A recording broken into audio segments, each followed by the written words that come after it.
6 months ago I discovered that my husband Dylan was cheating on me. The day before we had just celebrated our son/s birthday together. I could still picture the way Dylan handed him a Lego set, our son's face lighting up with anticipation, and Dylan's own expression filled with warmth and fatherly wisdom. "You're a year older now. It's time to be a responsible man," he had said. That moment felt so perfect that I even posted pictures on social media, commemorating the day as one of those beautiful snapshots of family life. At my age, having a loving husband, a wonderful child, and a thriving business, what more could I ask for? And yet, the very next evening, under the pretense of meeting a client, Dylan checked into a luxury hot spring resort with a 25-year-old woman. This year marks our 10th wedding anniversary. In our second year of marriage, we had a child and I opened my own children/s ballet training center. Business and family flourished side by side. I had been so proud back then. Who said having kids would ruin a woman's career? Look at me, I had it all. After weathering the first 3 tough years of entrepreneurship, I started making over $1 million annually. I had basked in that pride for so long, felt content for so long. And now, that same pride had come back to slap me in the face. That night, after receiving his birthday gift, our son eagerly unwrapped the Lego set. But one piece wouldn't fit no matter how hard he tried, so he and Dylan huddled together trying to figure it out. It was such a heartwarming sight. Feeling lighthearted, I grabbed Dylan's phone, intending to search for the model's assembly instructions on Google. That's when a message popped up on his screen. "I bought new lingerie, the kind you like. You'd better be gentle with me tomorrow night." I froze. Then another message appeared. "You can't tear it apart like last time, okay?" My hands went cold. Before I could process what I was doing, I tapped open the conversation. Another notification flashed, a photo. For a moment, I hesitated, not wanting to see what I already knew would shatter me. But I couldn't stop myself. I clicked on it. A young woman, dressed in a white, high-cut, one-piece swimsuit, was taking a mirror selfie. Her face was hidden behind her phone, but her arms pressed tightly against her chest, accentuating the curves that the fabric barely covered. Below that, her slender waist and taut, untouched stomach, one that had never carried a child, seemed to sneer at me as if yanking at my ear and taunting, "Look at her. Look at how young she is." I quietly exited the chat, put the phone back where I found it, and said nothing. Time has a way of shaping people. It may bring wrinkles and gray hairs, but it also teaches resilience. Like now, I was surprisingly calm. Not because I needed to convince myself to be, it had simply become second nature. Downstairs, Dylan and our son were still tinkering with the Lego set. I walked up to the second-floor bathroom, sank into the steaming bathtub and peeled open a face mask, smoothing it over my skin. I needed space to think. Divorce? Dylan was a 45-year-old, balding, middle-aged man who reeked of grease and entitlement. Standing next to me, he already looked like a sugar daddy, as if I were some young mistress he was keeping. If not for the wealth we had built together over the years, what leverage would he even have to attract a woman half his age? If I divorced him now, wouldn't I just be handing over half of everything I worked for? But was staying married really my only choice? Why should I be the only one disgusted? Why should I sit back and watch Dylan use half of our marital assets to bankroll his mistress? No matter how I looked at it, I was the one getting screwed over.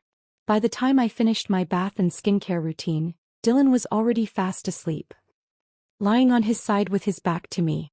His phone was no longer on the nightstand. I could guess it was tucked under his pillow. He slept soundly that night, even snoring. Once that sound would have made me feel sorry for how exhausted he was. But now it was like the relentless buzzing of 1,000 flies, filling me with nothing but irritation. I put on my noise-canceling earbuds, selected Claire de Lune, and curled up on the armchair beside the bed. Then, I unlocked my phone and scrolled through my WhatsApp contacts until I found a name I had added months ago. Lily Swan. Yes. Her. The girl in the white swimsuit. I knew her. I opened our chat history trying to remember when I had first added her. Her first message read, "Hello, Mrs. Wilson. I'm Lily Swan, the candidate who just interviewed for the assistant dance instructor position." My response had been curt. "Oh." That was the first and only conversation we'd ever had. For months ago, she had come in for an interview. She was beautiful. She danced well. She was skilled. But she didn't get the job. Because before the interview I had run into her in the restroom. She had been waiting in line for too long and was visibly impatient.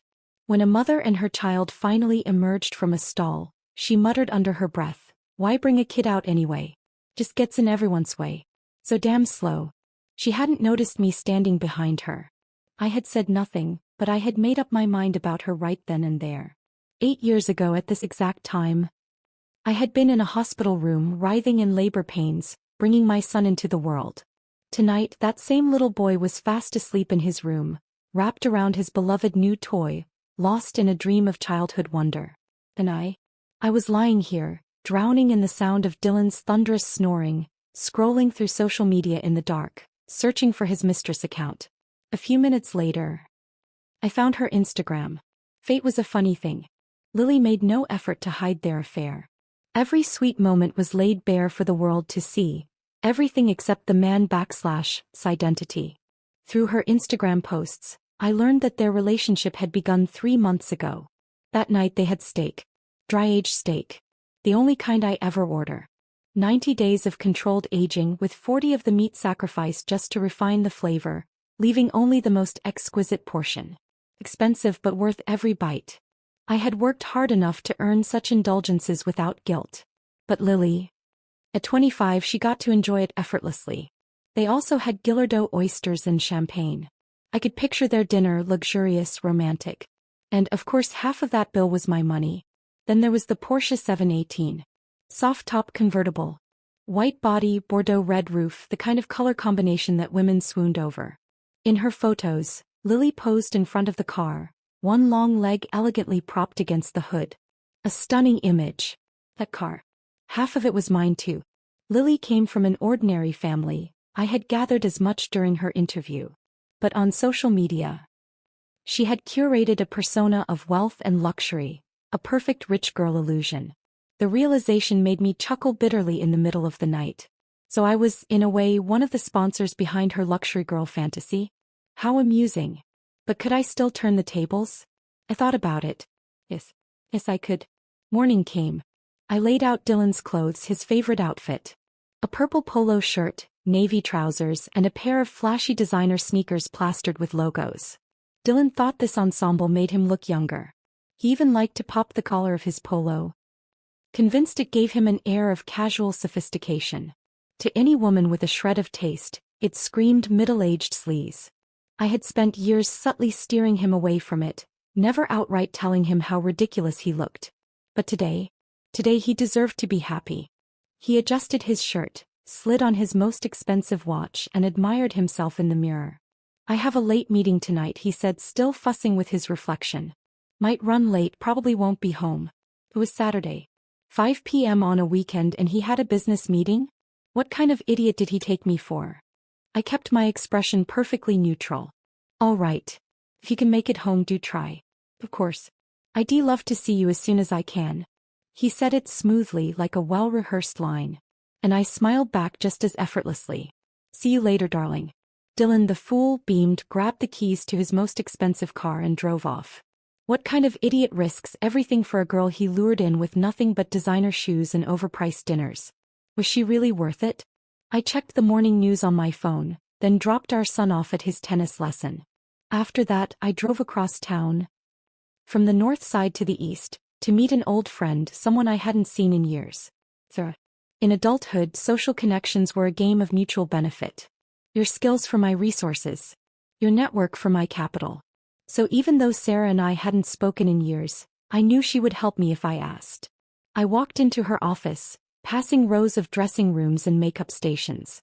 Around me, models milled about, tall, striking women and handsome, sun-kissed young men. Fresh talent. Male models. And they were exactly what I was here for. But after scanning through a whole lineup of handsome men, not a single one caught my eye. Sure, they had good looks, flawless skin, sharp features, toned bodies, but beneath it all, their eyes were filled with something too raw, too desperate. A hunger that was just a little too obvious. "Darling, your standards have really gone up," Sarah teased, shaking her head. "How about this? Let's grab a meal first. You've probably looked at too many options and just need a break. Well, come back later and try again." I chuckled, nodding. "All right." As we stepped into the elevator, my phone buzzed. A message from Dylan. I hit the close button while playing his voice note, his sickly sweet tone dripping through my earbuds. Don't wait up for me. I won't be home tonight. I rolled my eyes so hard they nearly got stuck. The second his voice cut off, a sharp, confident voice called out, "Hold the door." I pressed the button. A man stepped inside. Dressed impeccably. A body sculpted to perfection, exuding raw masculinity, yet contradictorily his bright, puppy-like eyes and easy smile softened him. That kind of contrast was dangerous. The kind that made people want to dig deeper to uncover the layers beneath. Then he spoke, his voice smooth yet polite. "Good evening." So he was a model too. When the elevator arrived, he pressed a hand against the door, stepping to the side to let us out first. A gentleman, clearly practiced but effortlessly so. This was it. "Why didn't you introduce me to someone like him?" I asked Sarah, amused. Her response came swift and firm.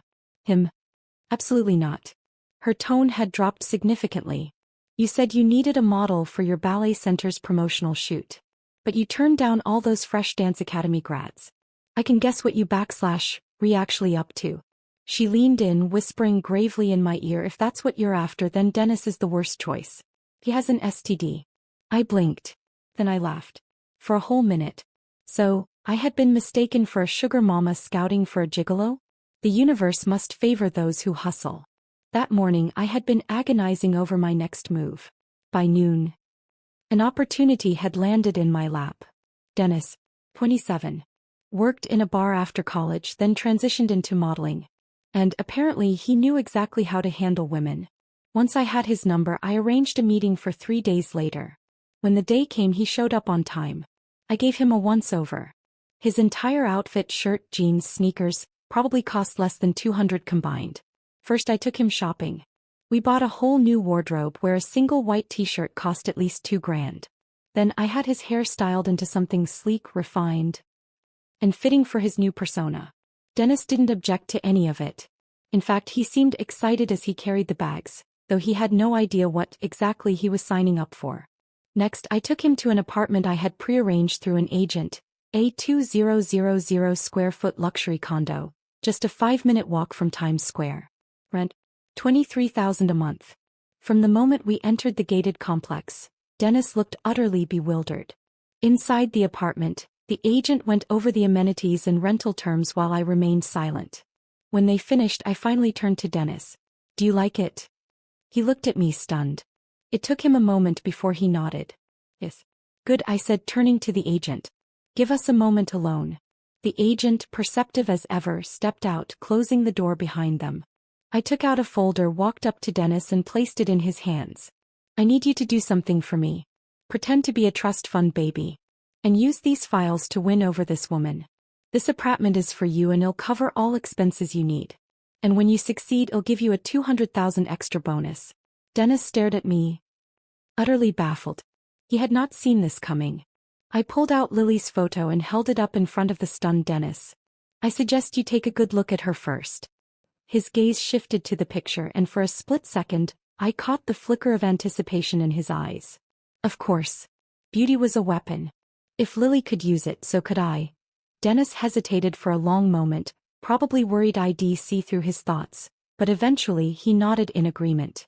I opened the door and called the agent back in. "I'll take the apartment, but only for 3 months. The agent hesitated. Reluctant. "That is, until I added, I'll throw in an extra $10,000 as a service fee." Suddenly there were no more objections. I turned back to Dennis. 3 months. That's your deadline. Got it. With that single word, our deal was officially sealed. The next day I took Dennis to rent a Gallardo, a car that fit the image of a trust fund kid but was in a completely different league from the Porsche 718.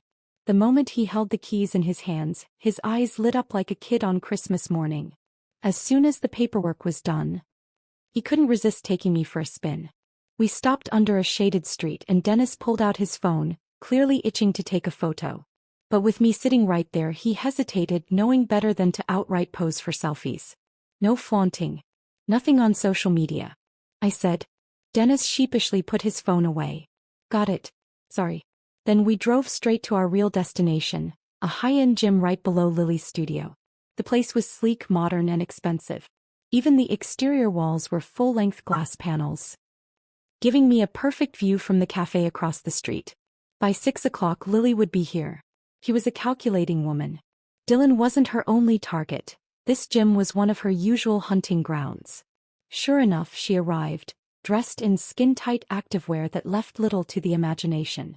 Her cheeks were flushed, lips red from exertion, an image of sweet innocence, if not for the deadly curves accentuated by her leggings. The way the fabric hugged her hips made every man walking past the treadmill slow down, their gazes lingering. She hadn't been running long before a young guy on the treadmill beside her started up a conversation, pretending to exercise. Lily glanced at him once. A quick assessment: his outfit was average and he looked too young to have money. She shot him a cold, dismissive glance before giving a polite, practiced smile. "Sorry, I have a boyfriend." Moments later Dennis entered. Instead of taking the treadmill right beside her, he chose the one next to it, maintaining just enough distance. Lily glanced at him. Then again. This time, her expression shifted. She liked what she saw. But Dennis? For the next 30 minutes he simply ran, lost in his music, not sparing her a single glance. And that, of course, was what reeled her in. Men weren't the only ones who craved the thrill of the chase. After her run, Lily walked over to the water station, right as Dennis did the same. I expected a simple hi. Instead she accidentally spilled a full cup of ice water all over him. Classic move. A master's move. And just like that, the two of them headed down to the underground parking garage together. Earlier, I had made sure Dennis parked his Gallardo right next to Lily's Porsche 718. So when they walked up to their cars side by side, Lily's heart must have skipped a beat. Barely 2 hours later, Dennis had her contact info. Not only that, she had asked him for it first. During the first week of Dennis and Lily's friendship, Dylan's sneaky behavior remained as frequent as ever, showing no signs of slowing down. By the second week, Lily took the initiative and invited Dennis to an amusement park. I nearly laughed when I heard the news, so they were actually going on proper dates now? At the park, things took a turn. It was crowded, and at some point Lily's Chanel bag got scratched. Dennis, ever the perfect gentleman, seized the opportunity. He dragged her straight to the Chanel boutique, using it as an excuse to make it up to her. He bought her a brand new designer bag worth over 10 grand. Lily's joy was palpable. That night, Dennis played the role of a true gentleman, escorting Lily home but intentionally stopping at the entrance instead of going upstairs. Why? Because a certain someone had been lurking around Lily's building, waiting for her. Robert Brown. A 34-year-old procurement manager from Lily's company. Broke but a professional at pretending otherwise. He had once gone all out to pursue Lily, throwing money at expensive gifts to win her over. And for a while it worked. But once Lily realized that despite the luxury presents, Robert couldn't even afford a down payment on a house, she ruthlessly dumped him. Robert, however, was not the type to take rejection well. For the past few days he had been lurking near her place, waiting for a chance to confront her. Tonight, his patience paid off. The moment Lily returned, he stepped forward and blocked her way. He wasn't here for love, he was here for money. Demanding she return the 3 designer bags he had gifted her, plus a total of $30,000 in bank transfers. He grabbed Lily's wrist, threatening to call the police if she didn't pay him back. Lily's neighborhood was in a bustling area, and even at 11 p.m. there were still plenty of people around. So she wasn't afraid. On the contrary, she was arrogant. Do you even know what a gift is? Once you give it, it's mine. Stop being such a pathetic loser and move on. Or should I report you for harassment? Her words hit their mark. Robert snapped, his anger flaring. He grabbed her arm and tried to drag her toward a quieter alley. That's when Dennis, who had been watching from the shadows, sprang into action. He rushed over, yanking Robert away from Lily. "Are you all right?" he asked, his voice dripping with concern. The moment Lily saw Dennis, her entire demeanor shifted, her acting skills skyrocketed. She transformed into the perfect victim, a helpless, innocent girl, terrified of her aggressive ex. Dennis made quick work of Robert, forcing him to retreat. And as soon as the threat was gone, Lily turned to Dennis with teary eyes. "Why did you come back?" she whispered, her voice trembling just enough to sound genuine. Dennis, ever the charmer, delivered his line flawlessly. "Because I wanted to make sure you got home safely." No matter how seasoned Lily was, no matter how much experience she had playing the game, That single sentence got to her. Her defenses wavered. Her walls began to crumble. Dennis continued comforting her, subtly planting the idea that her apartment was no longer safe. He suggested she stay at his place for a few nights. Lily of course loved the idea. But she put on a show, pretending to hesitate, acting as if she reluctantly agreed. Then she followed Dennis to his luxurious, high-end apartment. At 2 a.m. Dennis texted me with an update. Mission accomplished. Dennis didn't disappoint me. From their first meeting to completely securing Lily's heart. He took just 1 month. Throughout this entire charade he played his role to perfection. Despite his good looks and the countless temptations surrounding him, he remained devoted, or at least convincingly so, to Lily alone. Armed with a handsome face and my financial backing, he showered Lily with luxury, designer bags, jewelry, high-end skincare, everything a materialistic woman could dream of.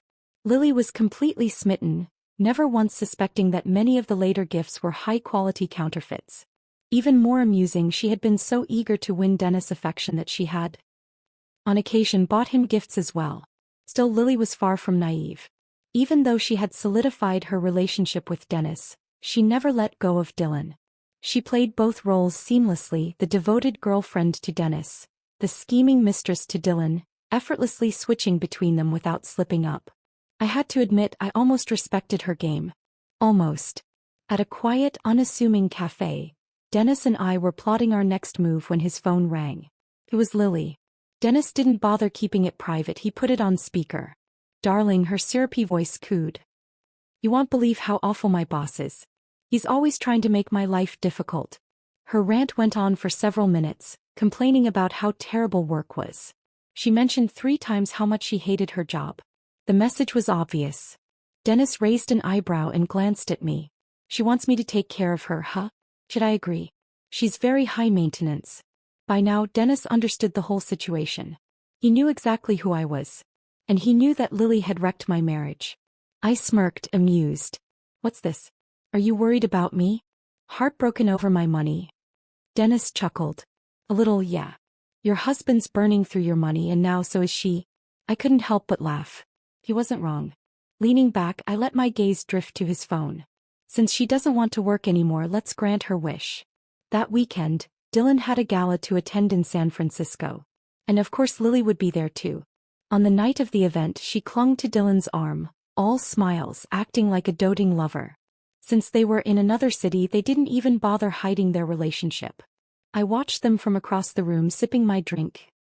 My expression completely calm. Dennis stood beside me, studying my face. Are you okay? He asked, a hint of concern in his voice. I merely smiled. Let's go. Later that night, inside their hotel, the next phase of the plan unfolded. Right on cue, Dennis appeared in the lobby holding a bouquet of roses. He sent Lily a message.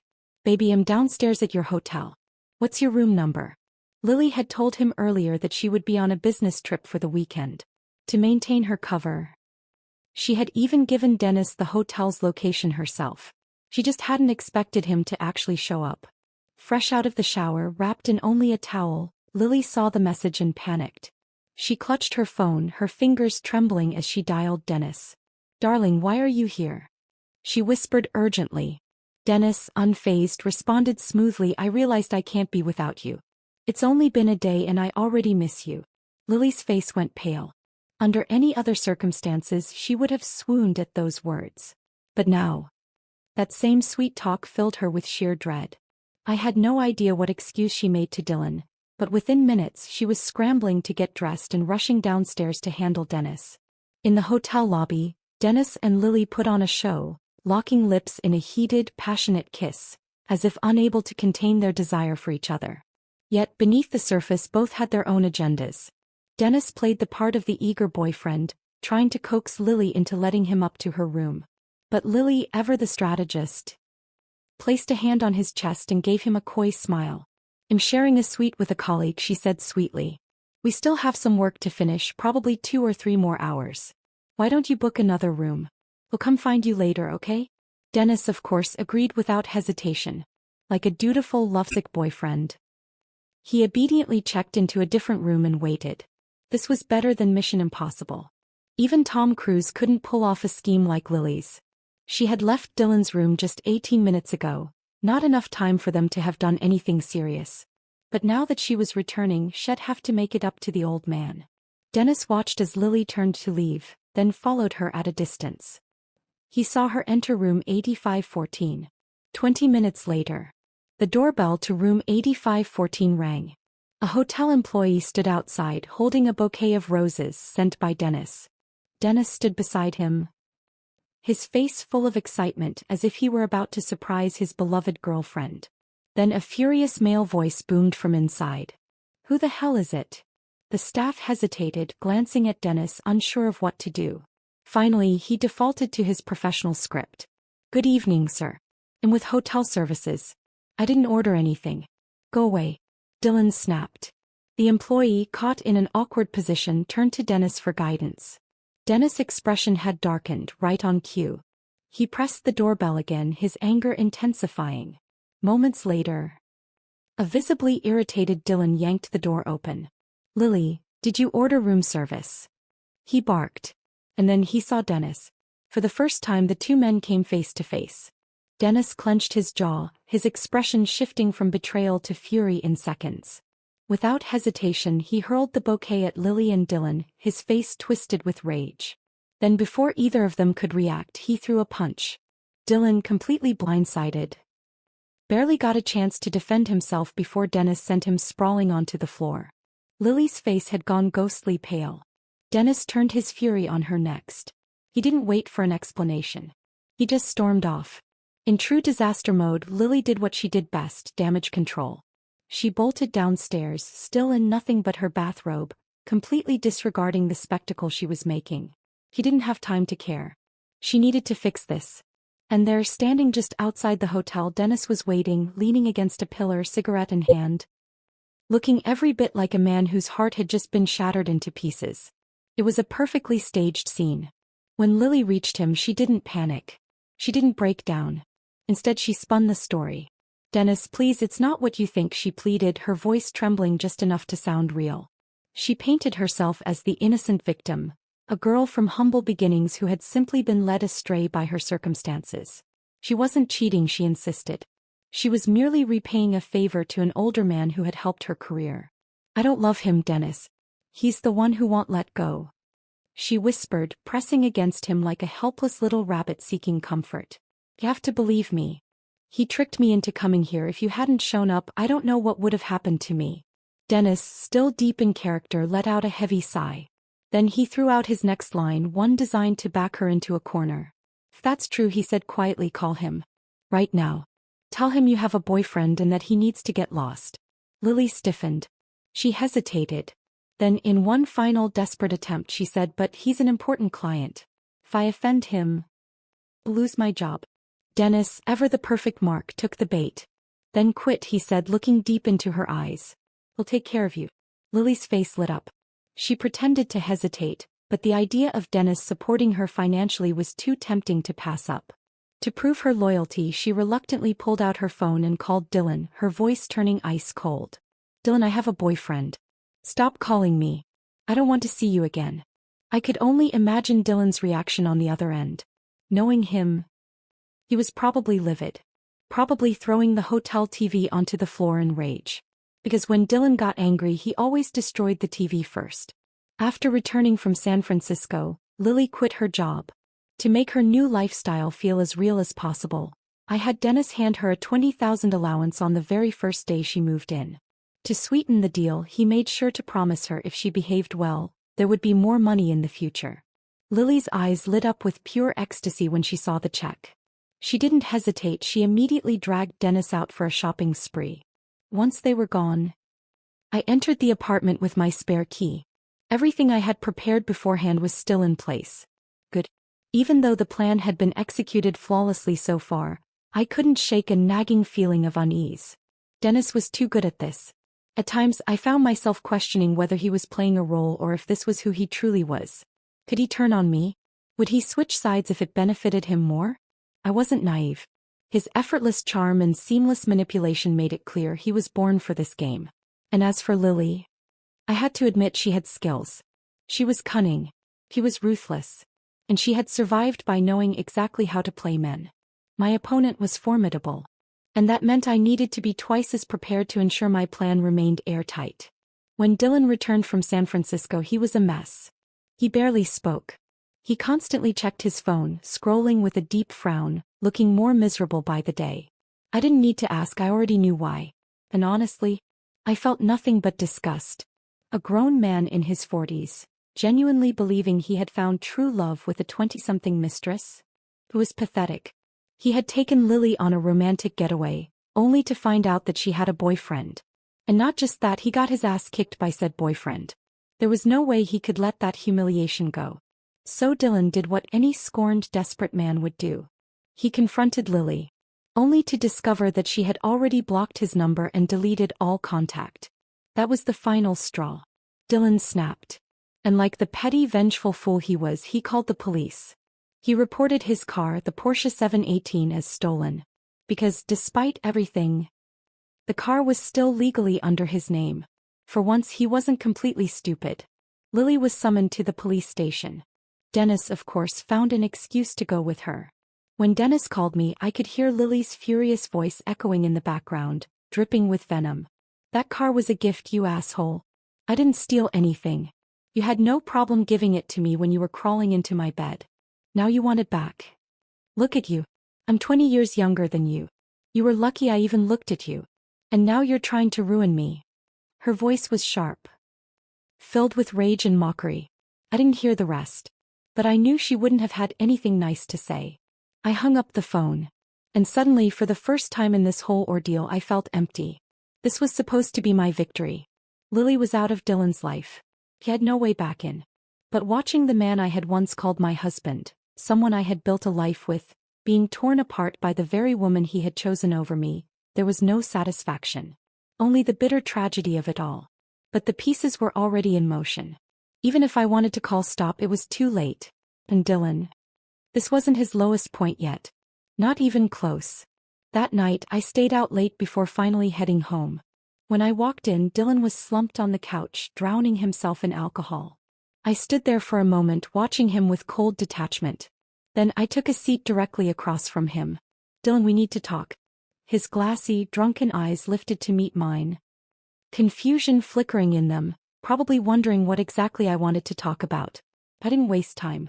I tossed a stack of photographs onto the coffee table. Admit it. You cheated. Dylan's panic was instant. His eyes darted between me and the photos, scrambling for an excuse.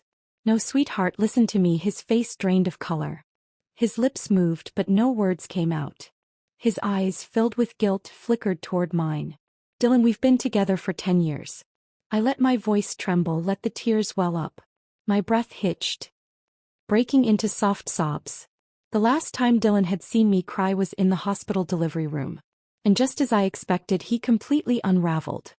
He dropped to his knees, wrapping his arms around my legs, his voice choked with regret. I'm sorry. Baby, I was out of my mind. Please forgive me. I swear I will never make this mistake again. His voice was real. His remorse was real. He even slapped himself hard over and over as if punishing himself would make me believe him. I didn't respond. I just kept crying. This was something I had learned from Lily. That night, Dylan begged for my forgiveness. I knew he meant it. But I also knew that if I forgave him, he would do it again. As I knew him. Lying in the bathtub later that night, I picked up my phone and sent Dennis one final message. It's time for the last step. When Lily's call finally came, I wasn't surprised. I was at the aquarium with Dylan and our son watching the dolphins. Despite everything, Dylan and I had always been good parents.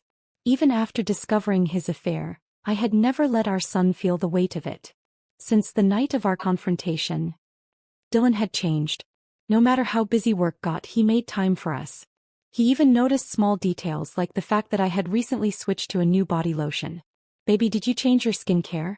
This smells nice. Before, Dylan wouldn't have noticed if I had grown a third arm. But now.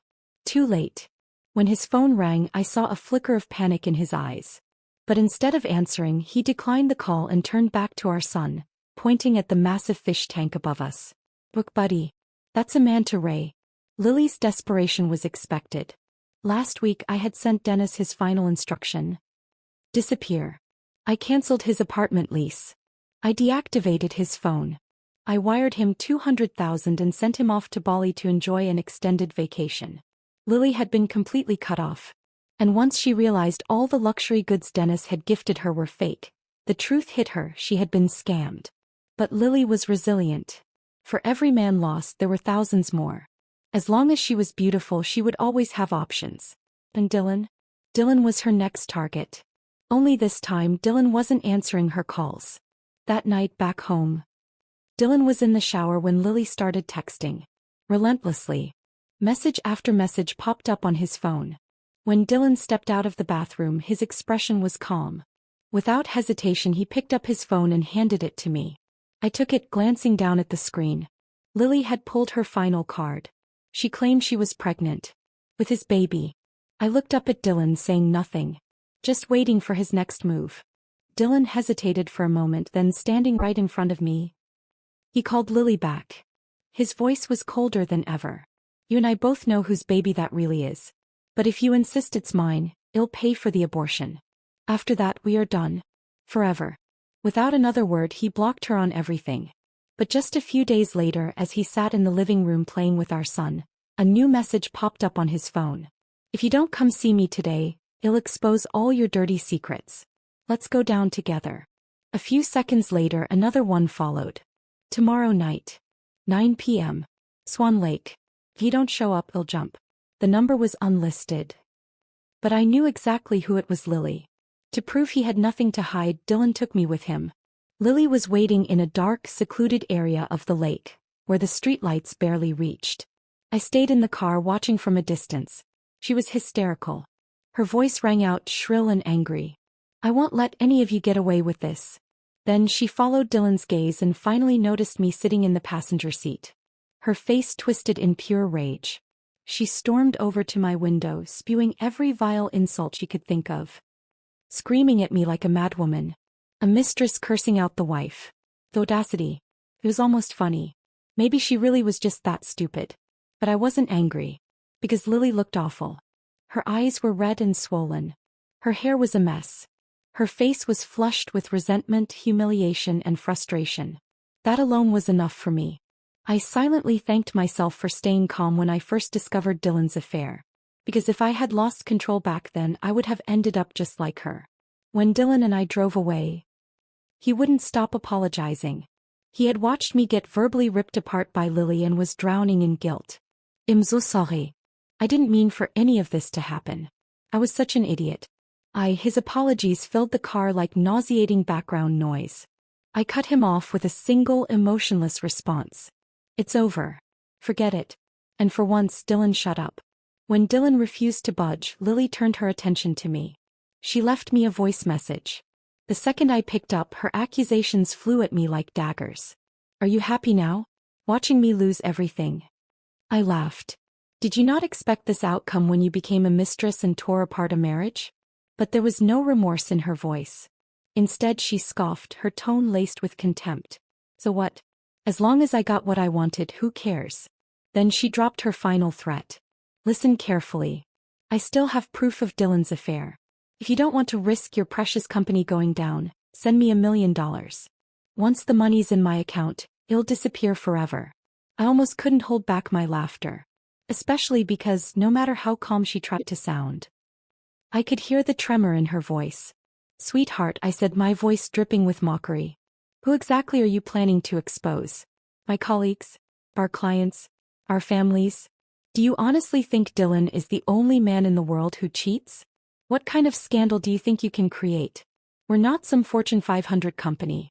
All it takes is a decent PR team and your little exposé becomes nothing more than a minor inconvenience. Then I went in for the kill. Besides, I've already done my homework on you. So tell me, who do you think will suffer more? Dylan, if your proof gets out. Or you? When I release videos of you sleeping with Dylan and Dennis, I never told her that Dennis was my pawn. I simply let her believe that I had been watching all along. Because only a fool pokes at a snake, not knowing how deep its venom runs. Lily fell completely silent.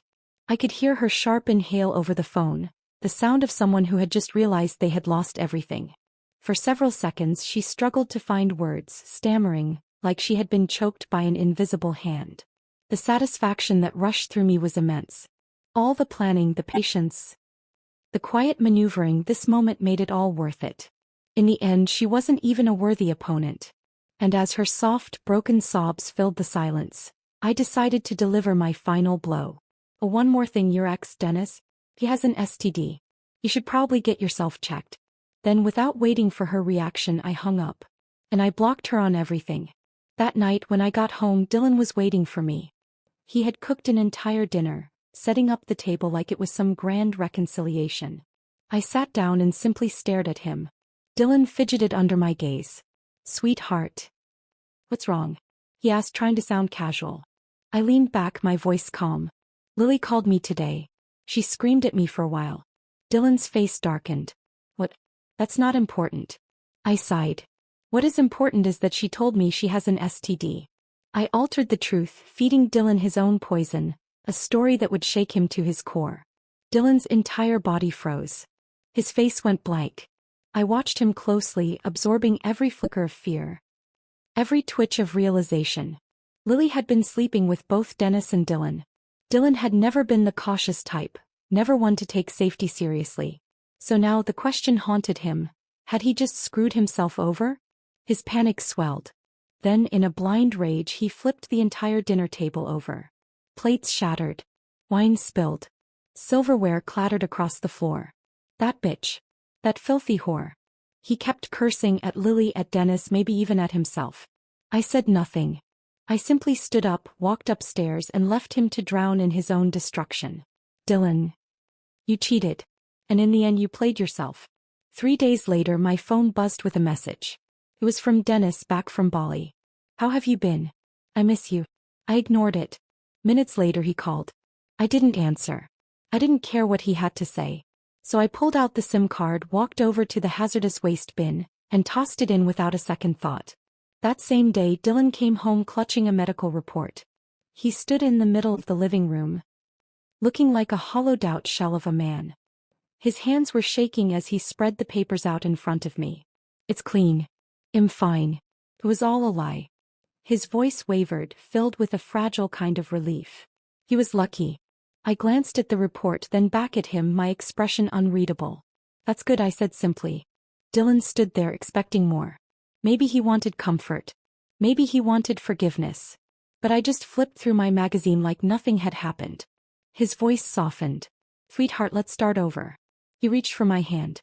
I pulled away. Calmly I replied, "Dylan, I've already scheduled an appointment with the lawyer. We'll sign the divorce papers on Monday." Dylan stiffened. His pupils dilated, his face drained of color. "Why, I thought you forgave me." He stammered, panicked. I finally looked up at him. This man who had once been my partner, my lover, my husband. I felt nothing. "I did forgive you," I said, smiling faintly. "But forgiveness doesn't mean I have to stay." Dylan's lips quivered. His throat bobbed as he swallowed, struggling for words. But there was nothing left to say. For the first time, he understood. He had lost everything. His wife. His marriage. His self-righteous arrogance. And he had no one to blame but himself. The divorce proceedings went smoothly. I walked away with half the company's shares, the house, and full custody of our son. Dylan. He left with nothing but his meager savings. He had tried to fight back, tried to resist. But in front of my lawyer, his struggle was meaningless. I had prepared everything. Every document. Every shred of evidence, meticulously collected and perfectly timed.